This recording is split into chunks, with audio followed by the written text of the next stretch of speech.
মহড়া দিচ্ছে ইয়ার মুখে প্রান্তরে। আর তাদের মোকাবেলায় মাত্র 60 জন। কয়জন বলে? মাত্র 60 জন। কমান্ডার ইন চিফ, তার অস্ত্র কি? সারা মুজাহিদদেরকে নির্দেশ দিলেন, তোমরা তাহাজ্জুদ পড়বে, সারা রাত আল্লাহর সমিতে দাঁড়িয়ে যাও। আল্লাহু আকবার। আর খালিদ বিন ওয়ালিদকে দিয়ে 60 জনকে দিয়ে ময়দানে পাঠিয়ে দিলেন। তারা জিজ্ঞেস করছে, তোমাদের মধ্যে কি খালেদ আছে? মানে খালেদের নাম শুনলে কথা বলে ওদের পায়জামা নষ্ট। খালেদ রাদিয়াল্লাহু আনহু, উনাকে হত্যা করার জন্য এই ষড়যন্ত্র ছিল। যখন তারা ময়দানে এসেছে, commander in chief Abu Ubaidah ibn al Jarrah রাদিয়াল্লাহু তাআলা আনহু, উনি এই 60 জনকে পাঠিয়েছেন। আর ওইদিকে আল্লাহর কাছে দোয়াই, কি বলেন, ওইখানে দোয়াই আছে যে কে তোমরা এই 60,000-এর চতুর্দিকে মহড়া দিবে। তো লম্বা ইতিহাস, আমি ওদিকে যাব না। খালিদ বিন ওয়ালিদ রাদিয়াল্লাহু আনহু প্রস্তুত হলেন 60 জনকে দিয়ে পাঠিয়ে। এইবার যখন বলছে তোমাদের মধ্যে খালেদ আছে, হ্যাঁ আনা খালেদ। আর ওদের কমান্ডারের পক্ষ থেকে নির্দেশ ছিল, যখনই খালেদকে পায়, তারপর যুদ্ধের কোন নীতি নীতি নাই। এই জালেমরা পৃথিবীতে দেখেন, সমস্ত যুদ্ধের নীতি হচ্ছে কোন বৃদ্ধ, কোন নারী এবং কোন শিশু, কোন ধর্মীয় প্রতিষ্ঠান এবং ধর্মীয় যারা পুরোহিত বা আলেম, এদের উপরে অস্ত্র ধারণ করবে না। আমার কথা বলছেন? কিন্তু এটা আন্তর্জাতিক আইন, কিন্তু তারা কিছু মানে বেশি বেশি নারী এবং শিশুদেরকে নির্মমভাবে হত্যা করছে। কথা ঠিক কিনা? তো ভাই আমার, তো এইখানে যখন এই 60,000-এর এরা যখন মহড়া দিচ্ছে, খালিদ বিন ওয়ালিদ রাদিয়াল্লাহু আনহু 60 জন নিয়ে তাদের চতুর্দিকে যায়, নারায়ে তাকবীর দিয়েছেন। কি দিয়েছেন বলেন? কি দিয়েছেন? নারায়ে তাকবীর, বলেন আল্লাহু আকবার, নারায়ে তাকবীর, নারায়ে তাকবীর। একটু জোরে বলেন যাতে করে আমাদের আরে কাফের মোকাবেলায় তো না, অন্তত শয়তানের মোকাবেলায় তো হতে পারে। কি বলেন? আপনি আল্লাহু আকবার বলবেন, আমদুয়া পার হয়ে শয়তান পিছনে রাস্তা বাতাস বাড়িতে বাড়িতে আল্লাহ তাআলা রাস্তা পার হয়ে যাবে। কথা ঠিক কিনা? এবং যত পাখির আছে তাদের আতঙ্ক বেড়ে যাবে। কথা ঠিক কিনা বলেন? আজকে মুসলমানের তাকবীরের ধ্বনি না থাকার কারণেই আজ মুসলমানকে ফুটবলের মতো পৃথিবীর এক প্রান্ত থেকে অন্য প্রান্তে লাঠি মারতেছে। কথা ঠিক কিনা বলেন? তাও আমাদের ঘুম ভাঙছে না, আমাদের ঘুম ভাঙছে না। কথা ঠিক কিনা বলেন? ভাই আমার, এইবার যখনই বলে জানে খালেদ, আর ওরা হামলা করেছে, আর ওরা বৃত্ত আকারে দাঁড়িয়ে গেছে। কৌশল হলো কৌশল। এইবার সবার পিঠ একদিকে আর সবার খুব সামনের দিকে গামছা লড়াই চলতেছে, আর ওদের ঘোড়ার মহড়া চলছে। আর ময়দানের বালু, এত বালু আর ধুলা দিয়ে অন্ধকার হয়ে গেছে। গামছার লড়াই চলতেছে। ওদের নিজেদের তলোয়ারে নিজেরা কি হইতেছে, নিহত হইতেছে। মাঝে মাঝে শুধু আওয়াজ আসছে আল্লাহু আকবার, আর কোন আওয়াজ নাই। এদিকে আবু উবাইদা ইবনুল জাররাহ রাদিয়াল্লাহু তাআলা আনহু, উনি মনে করছেন, হায় আল্লাহ, খালেদ সাইফুল্লাহ যিনি আল্লাহর তলোয়ার, আমি কি খালেদকে আজ ভেঙে ফেললাম?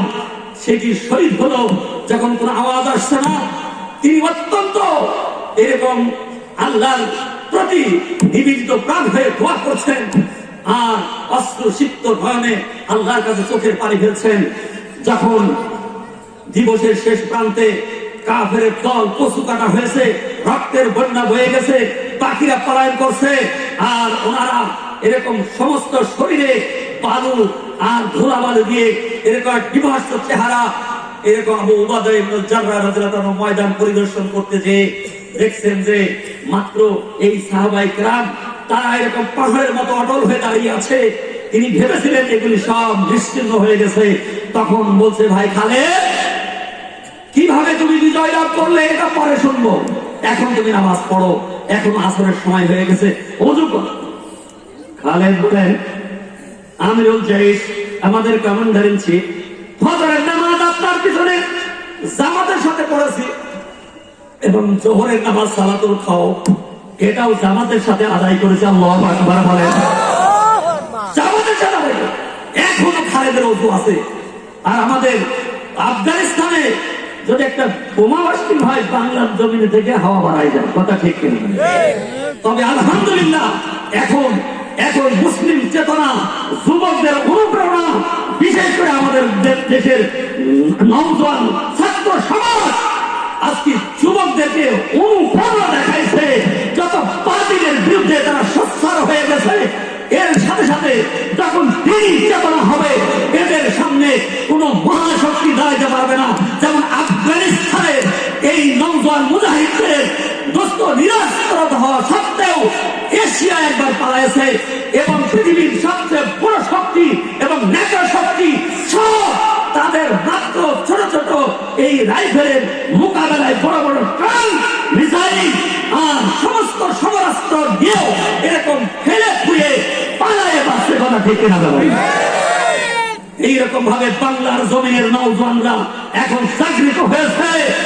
এই যে আস্ফালন পাশের বড় রাষ্ট্র আস্ফালন শুরু করেছিল, যখন আমার ছেলেরা এরকম নারায় তাকবীর দিয়ে ময়দানে নামছে, দুস্থ বাংলার জমিনের সমস্ত মুসলমান যখন ঐক্যবদ্ধ হয়েছে, সব তাদের ষড়যন্ত্র নস্যাৎ হয়ে গেছে, কথা ঠিক কিনা বলেন? এই জন্য আমরা ইনশাআল্লাহ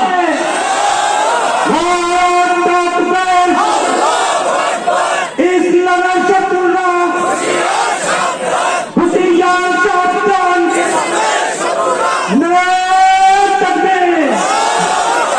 আমার সময় শেষ। এখন আয়াতের শেষে আল্লাহ কি বললেন? যে তোমাদের কাজ হবে যে তোমাদের জান আর তোমার মাল নিয়ে যখন আমার রাস্তায় জিহাদ করবে, তখন আমি আল্লাহ সর্বপ্রথম তোমাদের 4টা পুরস্কার দেবো। হয় কয়টা পুরস্কার? তোমরা 4টা কাজ করবে, আমি 4টা পুরস্কার দেবো। এই পুরস্কার নিতে কারা কারা রাজি আছেন? 1 নম্বর পুরস্কার, আপনাদের তো গুনাহ নাই, আমার মাওলা বলেন যখন আমার দিনের জন্য তুমি তোমার জান লাগাবা, মাল লাগাইবা, তখন আমি আল্লাহ ঘোষণা দিলাম জুনুব বহু বছর তোমাদের জীবনের সমস্ত গুনাহ আমি কি করে দিব বলেন? মাফ করে দিব। এই তলোয়ার সমস্ত গুনাহকে কি করে দেয়? সাফ করে দেয়। এই জন্য রাসূল বললেন এই তলোয়ারের ছায়া তলে হলো জান্নাত। 1 নম্বর গুনাহ মাফ। 1 নম্বর কি? গুনাহ মাফ হতে হলে আল্লাহর রাস্তায় জিহাদ করতে হবে। 2 নম্বর বলবো ওয়াইদখিলুকুম জান্নাহ, আমি আল্লাহ তোমাদেরকে জান্নাতে প্রবেশ করাবো। ওয়াদা কার? কি করলে বলে? কোন জান্নাত? তাজরি মিন তাহতিহাল আনহার, যেই জান্নাতের তলদেশ দিয়ে দুধের নহর। বলেন কিসের নহর? মনকে মন, টনকে টন দুধ খাবে। কি হবে? এরপরে মধুর নহর, সারাবান তাহুরা, কি পুত পবিত্র মদ। এই মদ না, পচা মদ না, মাথা ঠিক থাকে না, রাস্তায় বেকা রাস্তা শুরু করে। এরপরে হলো আরেকটা কি, যে বিশুদ্ধ পানি। এই 4টা নহর থাকবে তোমার জান্নাতে, বুঝলেন? তাজরি মিন তাহতিল আনহার। এরপরে আল্লাহ তাআলা বলেন জালিকাল ফাউজুল আযীম, এটা হচ্ছে মহান কামিয়াবি, তোমাদের সফলতা। এরপরে বললেন যে এটা তো আখিরাতে, এটার উদ্দেশ্য এই জন্য আগে দিলেন। এইবার বললেন আর 2টা দুনিয়ায় দিবে। এই কয়টা? জিহাদ করলে তোমরা 2টা পুরস্কার পাবে। কয়টা? কোথায়? নাসরুম মিনাল্লাহ, তোমরা সদা সর্বদা আমার সাহায্য পাবে। এই পাইছে না? আফগানিস্তানের সমস্ত আন্তর্জাতিক বয়কট কিনা, কি বলেন? আচ্ছা, ওদের ওইখানে ডলারের দাম বেশি না, আমার বাংলাদেশে বেশি। হ্যাঁ, আজকে 55 বছরের উপরে হলে আমরা স্বাধীনতা হয়েছি। আমাদের ডলারের দাম বাড়তে বাড়তে কত পয়সা গেছে, 300 পয়সা, এ কথা ঠিক কিনা? আর ওদের মাত্র কত গো? 65। তাই বলছেন না? এবং সারা পৃথিবীর কাছে অর্থনৈতিক দিক দিয়ে তারা প্রায় স্বয়ং সম্পন্ন হয়ে গেছে। আল্লাহু আকবার। এই জন্য দোস্ত আল্লাহ নুসরত করছে, আর কি ফাতহুল কারীম, এবং তোমাদেরকে বিজয় দিব দেশে কিনা। মুজাহিদরা যুদ্ধ করেছে, সিরিয়ার পক্ষে ছিল রাশিয়ার বড় শক্তি, তারা শক্তি। আজ ওই আবুল বাশার ওখান থেকে পলায়ন করছে, ওইখানে স্বাধীন হয়ে গেছে। আল্লাহু আকবার। কথা বলেন। এই জন্য দোস্ত আল্লাহ বলেন নাসরুম মিনাল্লাহ ফাতহুল কারীম, আমি তোমাদের অদূরেই তোমাদের জন্য বিজয় রেখেছি। তাহলে একটা হলো কি বললাম? গুনাহ মাফ। বলেন গুনাহ মাফ, গুনাহ মাফ বলেন। 2 নম্বর জান্নাতে প্রবেশ, 3 নম্বর দুনিয়াতে আল্লাহ সাহায্য, 4 নম্বর হচ্ছে কি বলেন? বিজয়। বিজয় দরকার না আমাদের? তাইলে কিন্তু আমাদের করতে হবে কি? আল্লাহর উপরে ঈমান আনতে হবে, আল্লাহ রসুলের উপরে ঈমান আনতে হবে। আর দোস্ত আল্লাহর রাস্তায় আমার জান আর মাল নিয়ে জিহাদ করতে হবে। তাইলে আল্লাহ তাআলা 4টি পুরস্কার দিবেন: গুনাহ মাফ, জান্নাতে দাখিল, নুসরত, আর একটি হলো বিজয়। আল্লাহ পাক যেন আমাদেরকে এই 4টা ওয়াদা যেন পুরা করার যে সত্য, আল্লাহর রাস্তায় যেন আমরা সদা সর্বদা জান আর মাল দিয়ে যখন ডাক আসবে, তবে টুক করে একজোড়া ঠ্যাঙের উপর বাড়ি মারলাম, এটার নাম জিহাদ না। আমাদের গঠনমূলক হতে হবে। উলামায়ে কেরাম যেভাবে দিক নির্দেশনা দেন, সেইভাবে আমরা যদি এগোতে থাকি, ইনশাআল্লাহ ঈমানি বলে বলীয়ান হয়ে আমরা কি করব?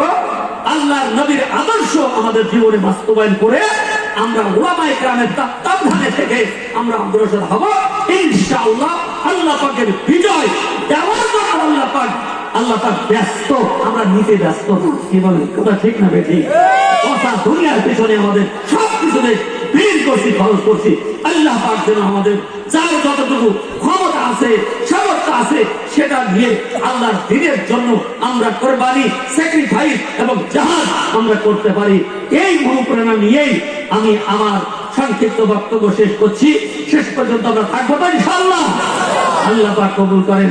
আখির দাওয়ানা আলহামদুলিল্লাহি রাব্বিল আলামিন। আসসালামু আলাইকুম ওয়া রাহমাতুল্লাহি ওয়া বারাকাতুহু।